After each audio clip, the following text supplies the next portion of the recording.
اعوذ باللہ من الشیطان الرجیم بسم اللہ الرحمن الرحیم۔ معزز ناظرین السلام علیکم ورحمۃ اللہ وبرکاتہ۔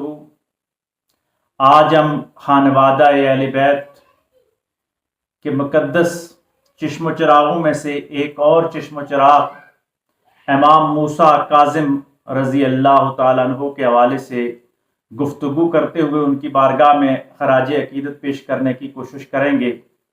آپ کا نامی اسم گرامی موسیٰ ہے اور آپ کی جو کنیت ہے وہ ابو الحسن ہے، اور لقب جو ہے یہ کاظم ہے۔